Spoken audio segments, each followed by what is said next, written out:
subió la Bolsa de Comercio Santiago, el principal indicador, el IPSA, en un 1.54%, el índice general en un 1.61%. Al alza quedó también la bolsa en Nueva York. En Wall Street, el Dow Jones subió un 2,43%, el Nasdaq un 3,11%. Sigue bajando el dólar, bajó 12 pesos con 50 centavos. Se cotizó comprador en 925 pesos con 20, vendedor 925 pesos con 50. El euro está en 955 pesos con 42 centavos. Unidad de fomento para hoy, 33.311 pesos con 19 centavos.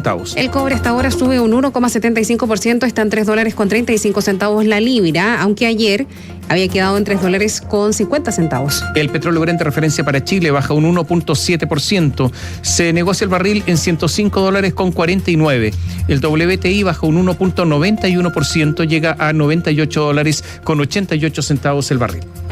El precio del dólar completó ya 3 sesiones consecutivas a la baja, ya ha retrocedido más de un 11% después de la intervención del Banco Central, pero digamos de inmediato que a esta hora estaría sumando ya una cuarta jornada de bajas, pero mucho más leve. Está perdiendo hasta ahora 5 pesos con 90 centavos, está en 919 pesos con 60 en la cotización referencial. Hasta ayer había caído 120 pesos, serían 125 pesos en esta cuarta jornada, si es que se mantiene esta tendencia en el día de hoy.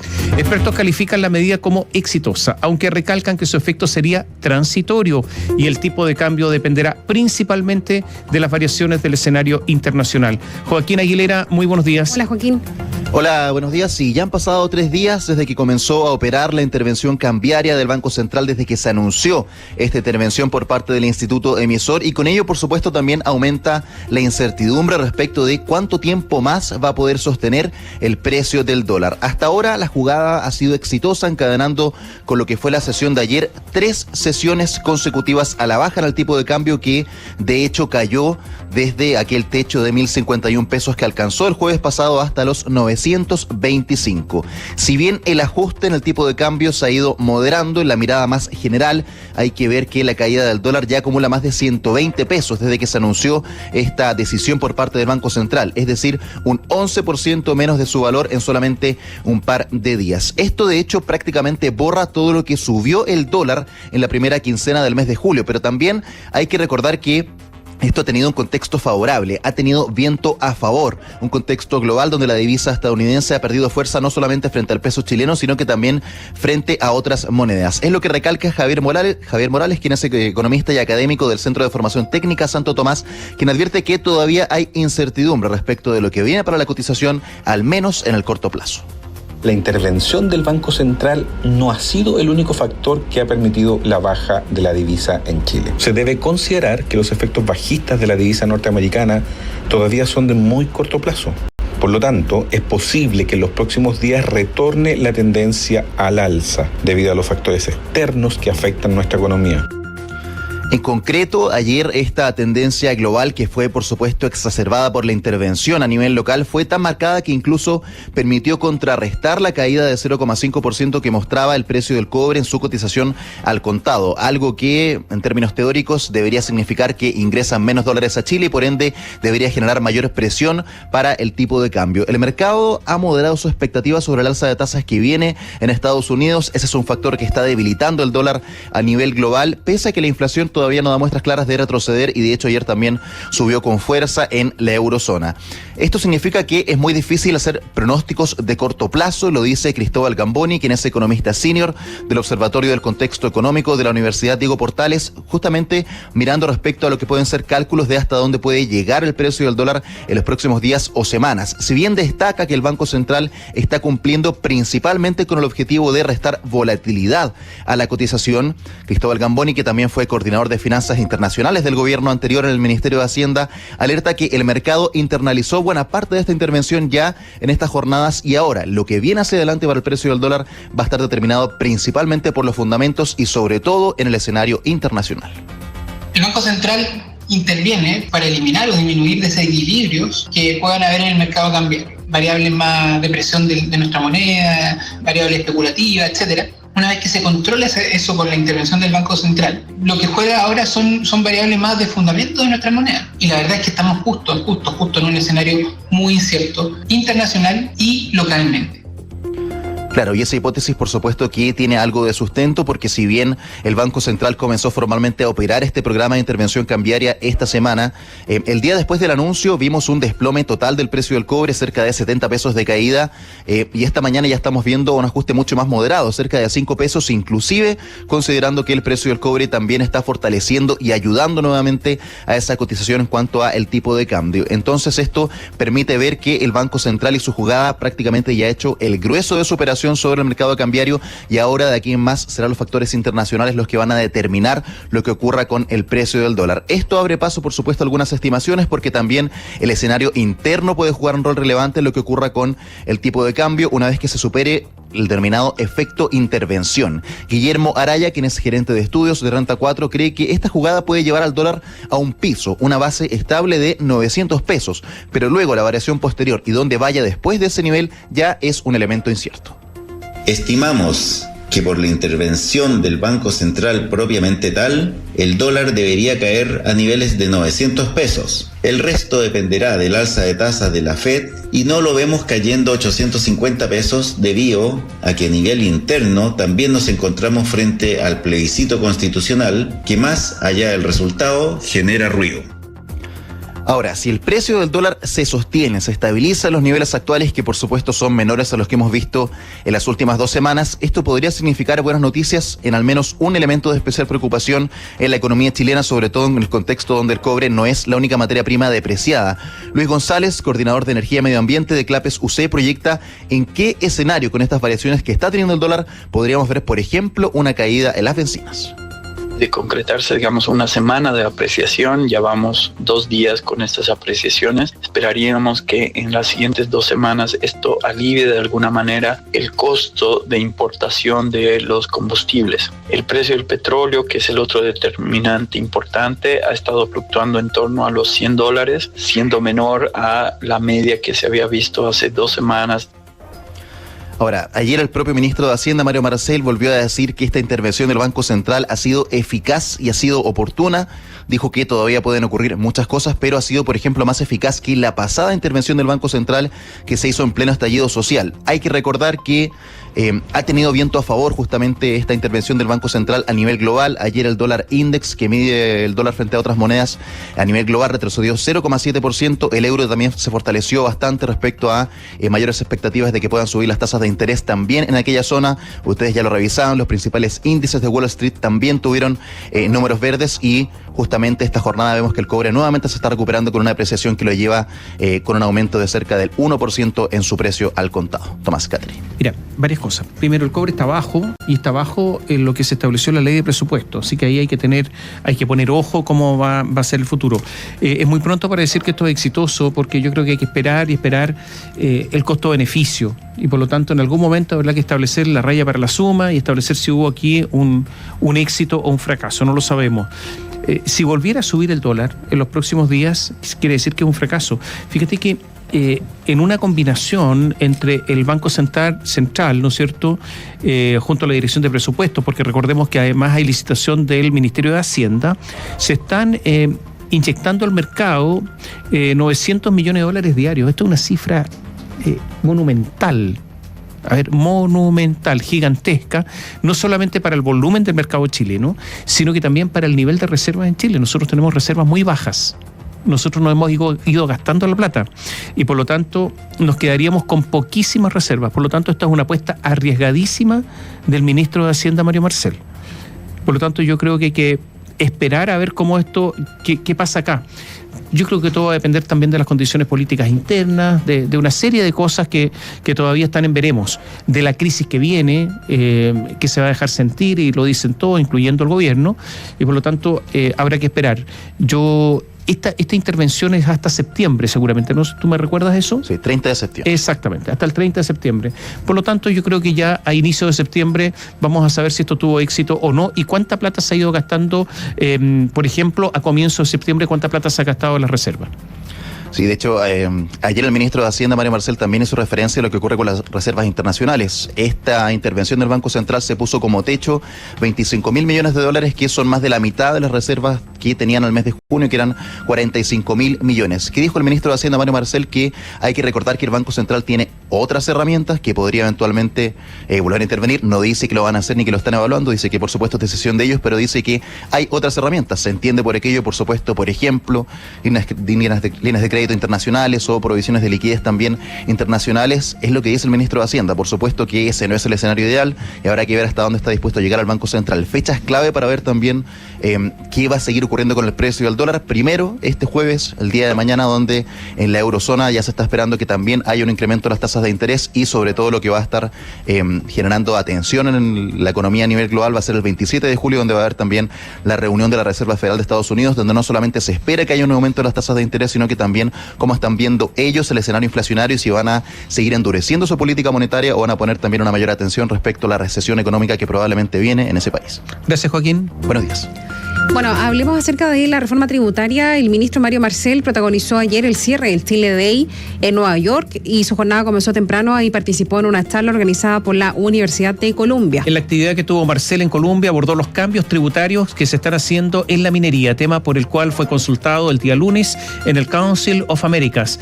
Explicó que el gobierno ha propuesto un royalty que combina un componente ad valorem con un royalty sobre el margen corp operativo de las empresas mineras. ¿Dónde está el equilibrio correcto? ¿Dónde tenemos las bases para eso? Se preguntó él retóricamente. Es algo que está abierto a discusión. No tendemos No tendemos a reclamar la última palabra en esto, recalcó, abriendo la puerta a modificar lo que se ha presentado.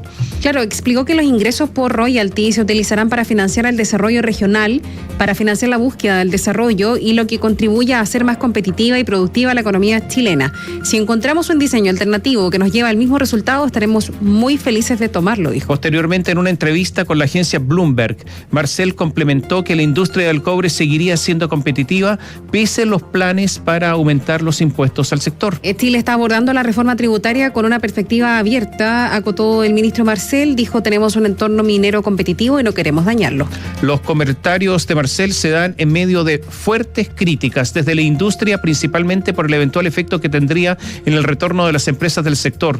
Un reciente estudio del CRU fijó en un 27% el impacto de esta iniciativa en los proyectos mineros, producto del alza que tendría la carga tributaria de las empresas del rubro.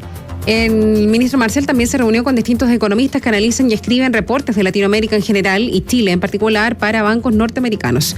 Cuentan asistentes a ese encuentro que las preguntas en general apuntaron a la reforma tributaria, a la inflación, el avance del proceso constituyente, entre otros aspectos. Más tarde, el jefe de la billetera fiscal participó en un encuentro sobre inversiones verdes y ahí Marcel destacó la reciente decisión del gobierno de cerrar la Fundición Ventanas. Hubo tensión política por la decisión, pero al final la evidencia de que esta planta contaminaba era muy grande. La empresa fue capaz de encontrarle solución a los trabajadores, les contó a los cerca de 30 personas que lo escuchaban en uno de los salones del Lotte New York Palace en Manhattan. Y a la salida de varias reuniones en el anonimato, los representantes de empresas valoraban las definiciones que entregó el ministro en las reuniones sobre los temas consultados. El propio Marcel dijo que cuando los inversionistas hacen preguntas, necesitan respuestas concretas, no afirmaciones genéricas. Y dificultad de las personas para acceder a créditos hipotecarios ante mayores exigencias y el encarecimiento del financiamiento por la inflación, unido a la incertidumbre política y económica local, son algunos de los factores que explican el deterioro de las ventas de viviendas nuevas en la capital este año, según informa el Mercurio. Tras un primer trimestre a la baja, el mercado habitacional del Gran Santiago no repuntó y terminó el segundo cuarto con un descenso de 29,4% anual tras comercializarse 4.886 unidades entre casas y departamentos, según cifras de Colliers. Tras ese desempeño en el primer semestre, las ventas de vivienda declinaron 40,3% anual, totalizando 8.321 unidades.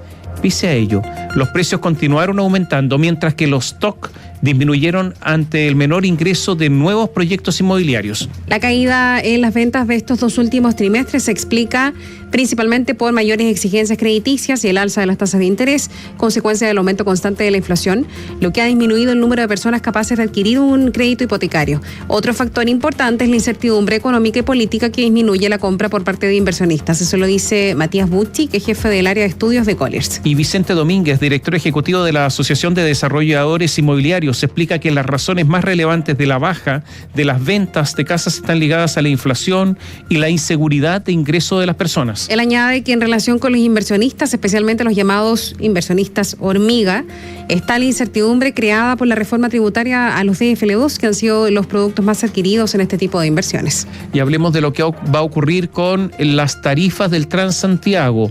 Fueron 2 declaraciones en un día.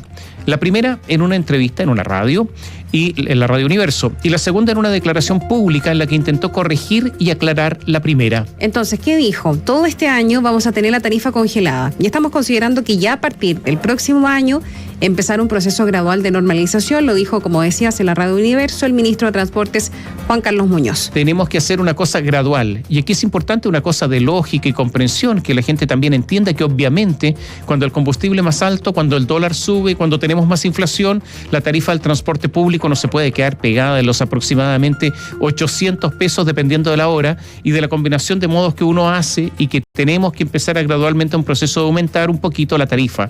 Y ojo que es una tarifa que tiene un gran subsidio. Creo que es de responsabilidad y gradualmente y de a poquito, afirmó el ministro Muñoz. Las tarifas están congeladas desde octubre de 2019 y desde ese periodo los precios a público se han mantenido inalterados. Entonces le preguntaron cuándo debería comenzar la normalización y él respondió, sería durante el primer trimestre de 2023. Y luego le insistieron acerca del monto de esa futura alza y dijo, es parte de la conversación que tendremos en ese momento. Tras el revuelo de sus declaraciones, Muñoz encomendó a sus equipos enviar una aclaración de prensa por la tarde. En un comunicado, el Ministerio de Transportes y Telecomunicaciones dijo, no hemos anunciado ningún tipo de alza de la tarifa del transporte público regulado. El texto recuerda la recomendación del panel de expertos de elevar la tarifa en 30 pesos, asegurando que dicha instancia ha señalado que es necesario cerrar las brechas entre los costos e ingresos del sistema de transporte, visión que no sería vinculante, puesto que señalan cualquier evaluación de un aumento tarifario será considerando la realidad que viven los chilenos y chilenas que a diario usan el transporte público regulado del país. E insistió, no he anunciado alzas de tarifa del transporte público regulado, dijo el ministro en esta declaración. Agrega que como gobierno estamos y seguiremos trabajando con fuerza para que no ocurran alzas. El ministerio afirmó que la próxima ley de presupuesto se podrá discutir en el Congreso amplia y democráticamente cómo continuar los apoyos para el transporte público durante el próximo año, siempre teniendo en cuenta en primer lugar el bolsillo de las personas y considerando la disponibilidad de los recursos fiscales. La verdad es que sí lo anunció el ministro, y ayer tuvo que no aclarar, desmentir. Y claro, como siempre ocurre con los equipos comunicacionales, no se dijo lo que se dijo y todo ese tipo de cosas que son bastante cansadoras. Por 40 votos a favor y 1 en contra, la Sala del Senado aprobó en segundo trámite constitucional el proyecto de ley del gobierno que establece en 120.000 pesos el denominado bono invierno y se extiende el permiso postnatal de emergencia. La principal discusión se dio respecto del permiso postnatal, donde el Ejecutivo se allanó a la solicitud de la oposición y amplió el derecho a extender el beneficio para las trabajadoras cuyo permiso haya expirado entre el 1 de mayo y el 30 de septiembre. La ministra del Trabajo, Janet Jara, se comprometió a analizar una nueva extensión si es que también se aplaza el periodo de alerta sanitaria. Estamos contentas de haber podido avanzar, recogimos varias opiniones en particular y creemos que un trabajo mancomunado en materias en las cuales se tenga al centro el cuidado de las lactantes, así como también en un equilibrio, digamos, el cuidado del empleo y la empleabilidad de las mujeres, son materias en las cuales seguramente vamos a poder seguir avanzando como país. La senadora del PPD, Loreto Carvajal, se refirió al avance en la transferencia directa. Aseguró que el bono se adecua al contexto económico nacional. Creo que la situación económica ha sido no solo compleja a nivel internacional, sino que también a nivel nacional. Hoy día las familias ven con mucha dificultad poder llegar a fin de mes cuando tenemos una inflación importante, cuando hay un alza de los productos de la canasta básica importante. En la oposición, el senador de la UDI y también presidente de la Comisión de Hacienda, Juan Antonio Coloma, valoró el hecho de que se genere un marco adecuado para quienes son los beneficiarios y que llegan a los 7,5 millones de personas. En cuanto al bono invierno, no hubo reparos, más allá de las dudas respecto del efecto inflacionario que podría efectivamente tener. El beneficio está destinado a la población perteneciente al 60% de menores ingresos. Tras la modificación propuesta por la moneda, la iniciativa legal debe ser ratificada en un tercer trámite por la Cámara de Diputados para quedar en condiciones de ser ley de la República. República. El Ministerio de Agricultura defendió las medidas tomadas para regular las parcelaciones y recalcó que no las ha prohibido. Senadores del oficialismo y la oposición criticaron la medida y cuestionaron la legalidad de esta. Marcela Tile con detalles. El ministro de Agricultura, Esteban Valenzuela, defendió las medidas urgentes y efectivas tomadas por la cartera para regular las parcelaciones rurales, la que ha sido criticada por senadores oficialistas y de oposición. La cartera instruyó al Servicio Agrícola y Ganadero la suspensión de la tramitación de subdivisión de predios rurales que puedan significar una amenaza al ecosistema tras constatar la proliferación de estos proyectos que vulnerarían la normativa vigente. El senador del Partido Socialista, Fidel Espinosa, junto a su par y jefe de bancada de la UDI, Iván Moreira, criticaron la medida y cuestionaron la legalidad de esta. Lo encuentro lamentable. El decreto del Ministerio de Agricultura, desde mi punto de vista, es arbitrario e ilegal. El ministro, atropellando la potestad legislativa del Congreso mediante un simple decreto arbitrario y de dudosa legalidad, congela, prohíbe las parcelaciones de predios agrícolas. En su defensa, el secretario de Estado, Esteban Valenzuela, explicó que no han prohibido las parcelaciones, sino que fiscalizarán los casos sospechosos. No ha prohibido las parcelaciones. Lo que ha hecho es que para hacer un proceso responsable, obligatoriamente vamos a consultar en aquellos casos que hay sospechas fundadas al Ministerio de la Vivienda y o a los municipios respectivos. La presidenta de la Delegación Zonal de Chiloé del Colegio de Arquitectos de Chile, Paula Bastías, concordó y apuntó que una carga habitacional en ciertos sectores del país puede resultar contraproducente para el ecosistema. Ahora, entendemos que muchas personas quieren vivir fuera de las ciudades. El problema es dónde, porque no es en cualquier parte. En el caso del archipiélago, y quiero ser enfática en esto, nosotros no tenemos una cordillera de los Andes, no tenemos nieve. Son nuestros bosques los que acumulan el agua y la entregan durante el año. También son las napas, las que también se encuentran en peligro. Es cosa de imaginarse 200 viviendas en un sector. Imposible que esa carga no afecte a nuestras napas. Por su parte, la jefa de División de Recursos Naturales Renovables del Servicio Agrícola y Ganadero, Aurora Espinosa, señaló que lo que están haciendo es perfeccionar los procedimientos.